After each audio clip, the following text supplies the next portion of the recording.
Hello everyone, how's life going on? It's good, isn't it? It ought to be. It's because, why? We need to be happy. We need to make ourselves happy. We need to enjoy life. And I think you all remember me. I'm Mrs. Krishna Priya from Vidya Lakshmi School. And today I'm going to deal something with class 10 poetry. And I'm sure you'd love it once it is done. Belinda tickled him. She tickled him unmercifully. Ink, Blink and Mustard, they rudely called him Percival. They all sat laughing in the little red wagon at the really, truly cowardly dragon. So, what is there in this? Before we go to the explanation, what are we going to do? Yes, we are going to check at the meanings that we have. The first thing is tickled. What is tickled? Struck. Here what it means, it's two T's. In case, let's imagine that there's a person, what do? We tickle, hey, that person starts laughing, isn't it? But here, this tickling is not done in the real sense to make a person laugh. Instead, it's, crude, unmercifully done. What is unmercifully? Cruel. It's not kindness. And what is this Percival? It is the name of a knight. A knight is person who actually should be courageous, a man who goes adventurously to tackle down different people or anything which is very brave, courageous, and once you win them, you get more titles. So, you'll be adding feathers to your already achieved hat. Here, the knight is Percival, and this person, he is in King Arthur's court, but he has no courage. That's the reason if anyone has no courage, but you are given a very high status, then they compare them to Percival. So here, these three creatures, or let me say, yes, all the three of them, Ink, Blink, Mustard, all the three of them tease, laugh, make fun at the dragon. And that too where? They sit in that little red wagon and they laugh at him. Hey, you cowardly one, they say. So, what is there in this stanza? We can understand that Belinda all the time strokes, but not lovingly or affectionately. Instead, she is doing it in a very cruel manner. And Ink, Blink and Mustard, we have seen it just before, they are comparing him to Percival, a person who has no courage at all. Sitting in the wagon, they do all these things. And poor little dragon, what might its condition be? We'll get to know about it in the next stanza, and before that, let's see what the literary devices are in this stanza. AABB, as is the pattern which went on all the time, and then the refrain. What is there in refrain? We already got to know about it. Any line which is repeated, and that too at the end of the stanza. It is there all the time and really, truly, it is repeated. Repetition, it's just a word or two words, and this repetition can be anywhere. So, here we have the word tickled. Tickled him is repeated. An allusion. What is allusion? Allusion is the reference. Reference of a person or a place which is in history, or it can be any famous way that the second you tell it, immediately you will be able to link it to something else. Someone says Taj Mahal, what happens? Immediately you will think about the monument which is there in Agra, and you will also be able to understand about the love and affection which was there in that king and the queen, isn't it? So here, as soon as we say Percival, you will go back to the place or to history in which this person had a title as a knight, but he was also a coward, not a brave person. So that is an allusion. So a personification which we already know, Ink, Blink, as well as the Custard. All these three creatures, a dog, a kitten and a mouse, all of them are given the qualities of human beings, and that's the reason why it is personified. Or let me put it in another way, if at all you give life-like, human-like qualities to anything else, we call it as personification. So, here we go to the next stanza. Belinda giggled till she shook the house, and Blink said, weak, which is giggling for a mouse. Ink and Mustard rudely asked his age when Custard cried for a nice, safe cage. So here we have the things which go on. We see the way how this poor little dragon is cornered by all of them, including the owner and the 3 other pets. But let's see first the meanings. We have here giggled, which is to laugh. How to laugh? Usually to show the teeth out and laugh like that. And then we have here weak. This is not actually again a word which you can get directly but in the dictionary. But here it is used for the sound which is made by the mouse. We actually do not know if the mouse makes that sound. But yes, we can accept it because again poetic license. And here we understand how each one of them is reacting. What does Belinda do? She laughs. She laughs at the way this Custard is. And how much does she laugh? She laughs till the house shakes. Again, this is exaggeration. Will a house shake if a person laughs? It doesn't. But the poet wants us to feel that. And ink and blink, what are they doing? They are also laughing. And they are making the sound weak. They do that. And what about mustard and ink? Mustard and ink is behaving rudely. How? What's your age? Actually, they say that as per Indian context, don't ask a lady the age. It's rude. Here, it's exactly the same. When these 2 creatures, ink and mustard, are asking the dragon for the age, it means, hey, how old are you? You behave in such a foolish manner? It's like that. And then this Custard is Custard. It's not worried whether people are making fun of it. Here people, I'm using the word people because we already got the point of personification. It's all the time crying and saying, oh God, please give me one safe cage. I want it to be safe. So it's terrified. It's terrified about its own safety. It doesn't have any kind of confidence in itself. So that is how it is. So let us see what the literary devices are. Rhyme scheme, again the same thing, AA, BB, and now we have got a new one, that is onomatopoeia. And what is onomatopoeia? It is the usage of the sounds. So we should understand that the sound and the word are more or less the same. When I say giggle, giggle. So when I am using the word giggle, I can show that we can understand. It's not that I am showing my teeth on purpose, but we can see them. And it happens the same when someone giggles, they do. And weak, that's also the sound which is made by a mouse. And again, repetition. Repetition is any word which is repeated, and here there is no rule that it has to be in the beginning or in the middle or end. It can be anywhere, and that is repetition. And what is the thing which is repeated throughout here? It's telling that it wanted a nice safe cage. We see that this Custard all the time say, I wanted a nice safe cage, nice safe cage. So that is the repetition. I hope it's clear till here. Let's now go to the next stanza. Suddenly they heard a nasty sound, and Mustard growled, and they all looked around. Meow, cried Ink, and oh, cried Belinda, for there was a pirate climbing in the window. Scary? Yes, it is. It is because it is happening like that. So what are the meanings that we should get to know first? Nasty, bad, unpleasant. How did you do that? It was nasty. We say that.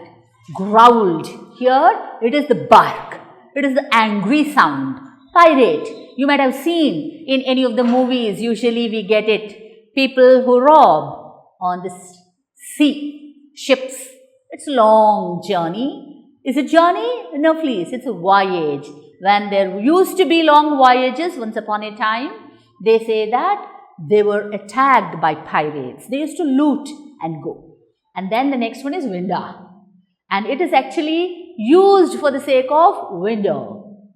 In order to get the right rhyme scheme, Belinda, winda, da.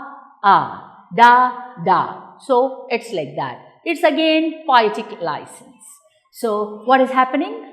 We saw the situation which was going on just before, isn't it? Belinda laughing till the house shook. Yes, and the other creatures, one of them asking, what's your age? Another one, here, you have nothing, no courage, criticizing. But at such a kind of a situation, well, all of them were in their own world, something happened. And what was that? Someone started to come through the window. And it's scary. It is because it's a pirate. Now again, another thing that you have to remember. Is it that they're traveling? Are they on any kind of a voyage? No. Isn't it? They are in their home, in a house, in a white house. But there is here a pirate. And again, a clash. That's the reason why we enjoy it. Isn't it? Something which is not possible. So how was the reaction? The reaction was as it has to be with their qualities. We got the reaction of all in this stanza except for Custard, the dragon. It is because when the sound was heard, we know that Mustard is very courageous. It has as much of bravery as much as is there in a tiger which is in a cage. Isn't it? That's the reason. What did he do? It growled, made angry sound. And he started looking around. And even Ink, the little kitten, it said meow angrily. And Belinda said, what is this? It's because they saw a pirate climbing in through the window. Literary devices, AABB as before, Belinda, window, sound and around and all these things, and consonants or alliteration. This is the use of the consonant sound S, especially when it is consonants. We should understand that it is prominent. And what are the words? Suddenly. Suddenly. They heard a nasty sound. Sa and sa. Onomatopoeia, we already understood what onomatopoeia is. It is a repetition of words. Is it repetition? Don't bother about the word repetition. You should understand that the word and the sound, most of them are the same. Here when we say Mustard growled, the word and the sound, it's something like angry one, isn't it? So that is onomatopoeia. And the next one is meow. That is the sound that usually the cats or the kittens make. And so that is that. It is onomatopoeia. And poetic license, we had got so many words with the poetic license. Here we have this winda, which actually means window. It is for the sake of the rhyme scheme, the effect, the beauty to enhance it. So shall we go to the next one and see? That's the stanza. Pistol in his left hand, pistol in his right, that means there are two. And he held in his teeth a cutlass bright. His beard was black, one leg was wood. It was clear that the pirate meant no good. So the second you look at the pirate, what do we feel? We are scared. Any person who is in normal condition will, not be able to breathe also. It is so scary. It is because here is the picture of a pirate. How is he? In this, I couldn't get any picture with a person holding pistols in both the hands. It's only in one. And there's a cutlass in the mouth. And you have the picture here. Isn't it? So here, let us see first the meanings. The pistol, it's a handgun, and cutlass, it's a short sword with a curved blade. That is what is here. So what does it mean? We have here the description of the pirate. How is he? He has not one gun, but two pistols. One in left, one in right. And in his teeth, he is holding a curved blade. That's a cutlass. And how does he appear? His leg, one leg is wood. That means maybe he got some kind of a problem and he is not bothered whether he has both the legs intact or one leg. And when you look at his appearance, we understand very clearly that he is not a person who has come there for some kind of entertainment or enjoyment. Nor is he going to allow someone else to have the same kind of thing. It's going to be serious business, isn't it? And when it is serious business with the pistol and the cutlass in his mouth, that is the teeth, it's going to be scary, right? So, what is it going to be like? We'll get to know in the next stanza once we know what the literary devices in these lines are. Rhyme scheme as it is, ABB, right and bright and wood and good. And alliteration, repetition of the consonant sound in any given line in close proximity. Here we have beard in black, ba sound is repeated, and we also have the her sound repeated in he held his, ha, ha and ha. And then the next one is imagery. What's imagery? It is an image which we get into our brain. That means some pictures come into our brain. So as soon as I say the word pirate, you might have got it into your brain, isn't it? It's not like allusion. You see, when it's allusion, you get a particular one. But when it's imagery, when I say pirate, I might get a picture of a pirate in one way. You might get a picture of a pirate in another way. It might be different. But the common thing is pirate. Yes, you will get it. But when it is an allusion, it's not like that. All get only one. One and only one. And only then it can be called as allusion. So, let us see the next lines. Belinda paled and she cried, "Help! Help!" But Mustard fled with a terrified yelp.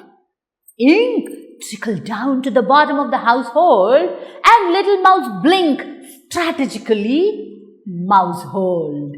See the reaction. We saw two reactions here. Just before the pirate's entry, now after he is seen. So how are they? Is it normal? It's really taking their life out, isn't it? So what the meanings are? Let's see them first. First one is pale. Here turned yellow. What does it mean? It means a person gets frightened, they turn yellowish in color, like blood is drained out from their body. Yelp. It's a short, sharp cry. Oh, something like that. It might not be exactly the way I made, I just made it for you to get a little bit of an idea. Trickled. In this context, it is to run. Otherwise, what is it? Anything coming down drop by drop. Here, it's to run. Strategically. Planned. Well planned. Mousehold. In this context, it is the house. The house of which creature? It's the mouse. Actually, we might not get the word mousehold in real way, but it is the poet style. So what happened? Let us see the reaction. We had seen how they reacted before his entry, now after his entry. Belinda became pale. What did she say before? Oh, she said. And now she's shouting, help, help. She's helpless. And what about Mustard? We saw Mustard's courage. But what did it do? It made it terrified. Here, terrified means frightening. Frightening kind of yelp, and it ran away. And Ink, it trickled. It too ran. Where? Into the bottom of the household. No one can find it because it's black and it's small. It's a kitten, isn't it? So it ran. What about Mouse? Mouse is even more smaller than Ink. So what did it do? It went into the hole. Will anyone find it? No. So are they all safe? Of course. Except whom? Two of them. One is Belinda and another one is? Who is it? It is Custard, the dragon. So what are the literary devices here? Rhyme scheme, again the same thing.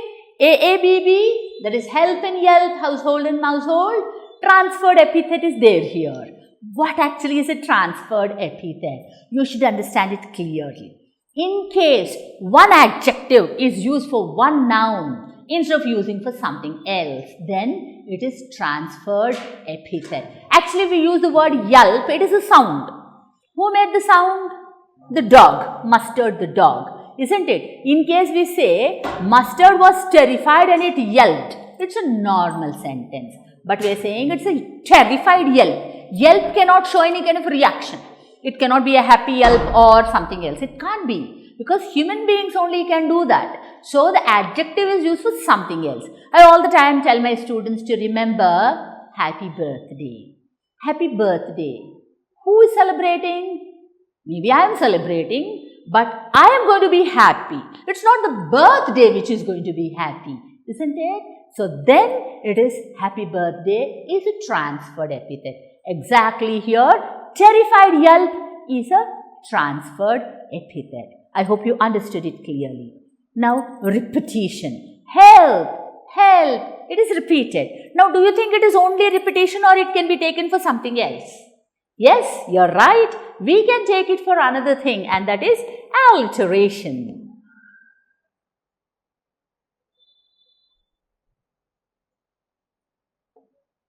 Why can we take it for alliteration? It is because of the consonant sound.